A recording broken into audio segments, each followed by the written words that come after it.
नमस्ते एवरीवन, स्वागत है आप सभी का आपके अपने यूट्यूब चैनल बैंकिंग डीजी पर। This is Divya Gupta. एक बार फिर से बहुत बहुत स्वागत है। तो जैसा कि आप लोग जानते ही हो, हम लोग यहाँ पे बात कर रहे हैं डेली बेसिस पे पजल्स की। और आज भी हम अपनी टू पजल्स फिलहाल देखेंगे। थ्री नहीं, अभी कुछ एक दो दिन से मैं यहाँ पर दो ही पजल आपको दे रही हूँ। ठीक है, थोड़ा सा टाइम का इशू है इस वजह से भी, और मैं कोशिश कर रही हूँ कि ज़्यादा से ज़्यादा वीडियो पहुँचती है तो आप लोग अच्छे से अप्रोच रख पाते हो। ठीक है, चलिए तो अरे सॉरी, ये डे नंबर 91 का मैं पेज चेंज करना भूल गई। आज हम बात करेंगे डे नंबर 91 की, नॉट 90। ठीक है, सो 1000 पजल की सीरीज को हम स्टार्ट करेंगे। इसको स्टार्ट करने से पहले मैं आप लोग को बता दूं, अगर आपने अभी तक अनअकैडमी का प्लस सब्सक्रिप्शन नहीं लिया है, क्योंकि अनअकैडमी के जो प्लस का प्राइस है 31 दिसंबर से जो है हाइक हो रहा है। ठीक है, तो अगर आप लेना चाहते हो प्लस सब्सक्रिप्शन तो आप अभी ले सकते हो। आप मेरा कोड यूज कर सकते हो दिव्या YT10, जो कि ऑलरेडी यहाँ पे लिखा हुआ है। काफी सारे फायदे हैं यार इस प्लस सब्सक्रिप्शन के। जैसे कि अभी आपने SBI क्लर्क मेंस के रिजल्ट में देखा ही होगा कि काफी सारे स्टूडेंट के सिलेक्शन हुए हैं, और मेरे बहुत सारे स्टूडेंट मेरी प्लस क्लासेस में से हैं जिन्होंने मेंस की तैयारी पूरी कंप्लीट करी है। आप देख सकते हो 1 जनवरी पर नए साल पे हमारी सारी की सारी मेंस के दो दो बैच मेरे, दो दो कोर्सेज मेरे लॉन्च हुए हैं। तो अगर आप मेंस के लिए सब्सक्रिप्शन ले रहे हो तो बहुत ज़्यादा यूजफुल रहेगा। आप अपने अकॉर्डिंग देख सकते हो 1, 3, 6 और 12 मंथ के लिए या 24 मंथ के लिए, वो आपके अपने ऊपर है कि आपके कितने बेसिक्स क्लियर है। और अगर इससे रिलेटेड कोई भी क्वेरी है तो आप मुझसे टेलीग्राम पे पूछ सकते हो। टेलीग्राम का लिंक मैंने वीडियो के डिस्क्रिप्शन में डाला हुआ है। अब गाइस, इसके काफी सारे फायदे आपको देखने को मिलेंगे। जैसे कि एक फायदा आपका ये है कि लाइव क्लास है, और लाइव क्लास के बाद में वो रिकॉर्डेड में भी अवेलेबल है। कि मान लो कि अगर आपने लाइव में नहीं भी आप देख पाए तो आप रिकॉर्डेड में देखो, लाइव में आके इंटरेक्शन करो। कि अगर आपको कुछ समझ में नहीं आया तो आप लाइव क्लास में आके उस चीज को पूछ सकते हो। आपको यहाँ पे वीकली क्विज देखने को मिल रही है। अगर आपको एवरी आफ्टर 3 डेज आपको यहाँ पे डाउट क्लियरिंग सेशन देखने को मिल रहे हैं, ई नोट्स देखने को मिल रहे हैं। ठीक है, डेफिनेटली इंटरेक्टिव सेशंस हैं। तो प्लस सब्सक्रिप्शन का आपको बहुत ज्यादा फायदा है। लिंक मैंने वीडियो के डिस्क्रिप्शन में डाला हुआ है कि आपको किस तरीके से ज्वाइन करना है। बस अगर आप ले रहे हो तो आप मेरा कोड यूज करो। कोड यूज करने का आपका ये फायदा है मेरा कि अगर आपको प्लस से रिलेटेड कोई भी क्वेरी होगी फ्यूचर में या कुछ भी पूछना है, आप पर्सनली बाय मतलब कि कॉल के थ्रू भी आप मुझसे यहाँ पे कांटेक्ट कर पाओगे। ठीक है, चलिए तो सेशन को स्टार्ट करेंगे और आज की पहली पजल हम लोग देखेंगे। चलिए जल्दी से स्टार्ट कीजिए। Puzzle number first, again a very short puzzle, तो उम्मीद करती हूँ जल्दी से हो जाएगी।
चलिए, उम्मीद करती हूँ कि आप लोगों का यहाँ पर सॉल्व हो गया होगा।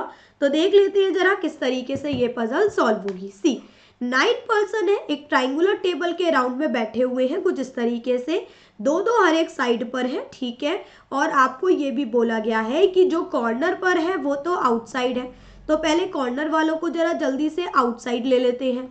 और आपको बोला गया है कि जो मिडिल में दो दो पर्सन बैठे हुए हैं वो सारे के सारे हमारे इनसाइड है, ठीक है। तो कुछ इस तरीके से हमने सारे पर्सन्स को इनसाइड ले लिया है। फर्स्ट कंडीशन है G second to the left of E. अब यार इससे बनाने का अभी तो कोई फायदा है नहीं। बी इमीडिएट लेफ्ट ऑफ आई, और दोनों सेंटर में देखेंगे, ठीक है भाई, ये याद रखो कि ये मिडिल में है, सीधी सी बात है।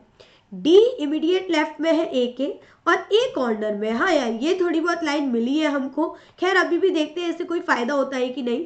सी second to the right of H, H भी आपका सेंटर में है, ठीक है। आगे एफ नेबर है यहाँ पे जी का, और बी और सी नेबर नहीं है, ठीक है भाई। कहाँ से बने? आई थिंक डी और ए थोड़ा सा बेस्ट है, चीजें कनेक्टेड इससे हो जाएंगी। देखो कैसे, हमने ए को लिया और ए के इमीडिएट लेफ्ट में डी को लिया, डन। आगे हमको पता है कि बी और आई सेम साइड पे आने हैं, और तो आई और बी या तो इधर होंगे, है ना या फिर आई और बी इधर होंगे। उम्मीद करती हूँ कि सभी को क्लियर है। आगे आपको पता है H सेंटर में है, और H के सेकंड राइट में C है, तो यही बचेगा H और C, है ना। अब आप एक बात बताओ, क्या सेकंड वाले में H और C बन पाएगा? नो। अगर आप यहाँ बनाओगे, कैसे भी बना लो, C नहीं आ रहा, मतलब कि पॉसिबिलिटी गलत हो गई। ये वाली लाइन डन। आगे आगे हमको पता चलता है नेक्स्ट कंडीशन में कि G और F नेबर है, और G E के सेकंड लेफ्ट में है, सो E के सेकंड लेफ्ट में G आ सकता है, लेकिन भाई नेबर है तो ये हो जाएगा E के सेकंड लेफ्ट में G और G के बगल में F। उम्मीद करती हूँ कि सभी को काफी अच्छे से क्लियर है। Now consider puzzle number second everyone, जल्दी से स्टार्ट करो और मुझे मतलब जल्दी से सॉल्व करो, और देखते हैं आपको कितना जल्दी बन पाता है।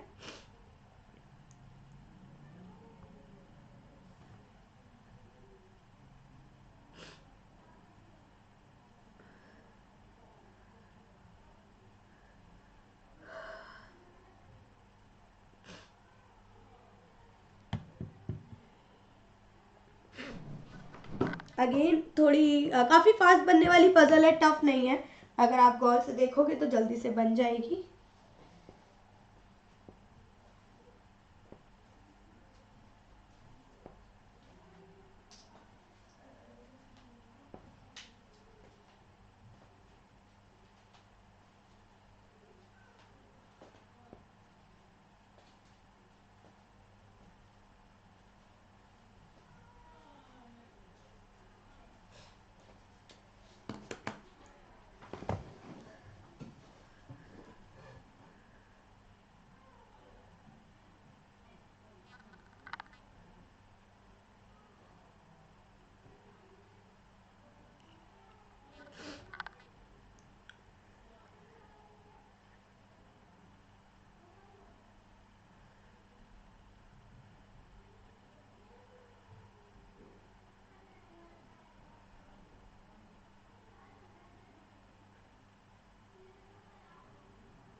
चलिए उम्मीद करती हूँ कि आप लोग का सॉल्व हो गया होगा, तो जल्दी से इसका सॉल्यूशन देखेंगे। 7 टीचर्स है, एक सर्कुलर टेबल के अराउंड में बैठे हुए हैं। अब 7 है तो 1 2 3 4 5 6 7, कहीं 8 लेके मत बना लेना, 3 4 5 6 7। कुछ इनसाइड है कुछ आउटसाइड है, वी डोंट नो कौन इनसाइड है कौन आउटसाइड है। If 2 person facing same direction, तो मतलब है दोनों इनसाइड है या आउटसाइड है, ये कुछ दे रखा है जो आप लैंग्वेज समझते हो। अब आपको एक और लाइन है, ओनली 3 पर्सन इनसाइड है, याद रखना 3 इनसाइड है, तो बचे होंगे 4 आउटसाइड होंगे। 2 पर्सन टी एंड एक्स, जब एक्स के लेफ्ट में काउंट करते हैं, यार कल लाइन देखते हैं कनेक्ट है कि नहीं, पहले अलग से लिखते हैं। आगे बढ़िए, U second to the left of W. आगे यू और वाई सेम डायरेक्शन है, डब्ल्यू के जो नेबर है वो सेम डायरेक्शन है, टी और डब्ल्यू जो है वो नेबर्स है। S second to the right of N, okay ये तो बहुत ही बढ़िया लाइन मिल गई कि एन इनसाइड है और इसके सेकेंड राइट में एन एस है, और आगे आगे भी कनेक्शन दिख रहा है कि एस और डब्ल्यू के बीच में 2 है। सो डब्ल्यू यहाँ भी हो सकता है और यहाँ भी हो सकता है। आगे एस और डब्ल्यू अपोजिट डायरेक्शन है, तो अगर अभी आपको कुछ पता तो है नहीं है डायरेक्शन के बारे में, तो रुक जाओ। आगे पता है डब्ल्यू के नेबर सेम है, ये इनसाइड होगा, ये कंफर्म है, ठीक है। और U second to the left है डब्ल्यू के, तो डेफिनेटली यू डिसाइड हो गया। अब आपको पता है अगर डब्ल्यू इनसाइड है तो मतलब कि एस आपका क्या है यहाँ पे आउटसाइड है, ये भी डिसाइड हो गया हमारा, ठीक है। आगे बढ़ो, डब्ल्यू और टी नेबर है, यहाँ पे हमारा टी भी डिसाइड, टी और एक्स के बीच में 2 है, ये भी डिसाइड, जब एक्स के लेफ्ट में काउंट करते हैं तो ये भी डिसाइड, और W के लेफ्ट में हमारे पास में यहाँ पे U है, सो ये भी डिसाइड, ठीक है। और बचा हमारे पास में Y। अब आप देख रहे हो यहाँ पे U और Y सेम है, तो ऑब्वियसली बात है आउटसाइड होंगे, और अगर W इनसाइड है तो आपका S आउटसाइड होगा। अब आप ये देखो कि क्या ये पॉसिबिलिटी हमारी सही है, क्या ऐसा है कि इस लाइन के अंदर कुछ भी गलती है। चलो कोई मुझे बताना कि इसमें कोई गलती है कि नहीं है। सेकंड वाले में बात करेंगे, उम्मीद करती हूँ गलती दिख गई होगी, चलो मैं बता ही देती हूँ। देखो 3 इनसाइड है 4 आउटसाइड, बट यहाँ 4 आउटसाइड हो गए हैं 3 इनसाइड, इसलिए ये गलत है। आगे बढ़ते हैं, टी और एक्स के बीच में 2 है, टी को यहाँ ले ले तो फिर एक्स यहाँ आएगा, नहीं हो पाएगा, मतलब कि कंफर्म है आपका कि अगर एक्स यहाँ आएगा तो मतलब कि आउटसाइड होगा जब टी बैठेगा, सो आपके पास में वाई बचेगा। अब आपको पता है यू और वाई तो सेम है, रुक जाओगे बाद में करेंगे, पहले हमको पता है कि डब्ल्यू के दोनों नेबर सेम है, सो इनसाइड तो हो नहीं सकते क्योंकि फिर 4 हो जाएंगे, तो मतलब कि आउटसाइड होंगे।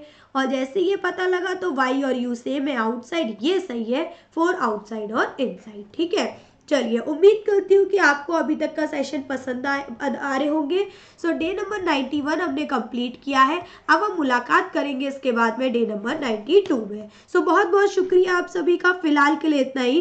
Thank you so much to all of you, have a nice day, take care, ख्याल रखो सब लोग अपना, मिलते हैं अपनी नेक्स्ट क्लास में। Thank you, take care.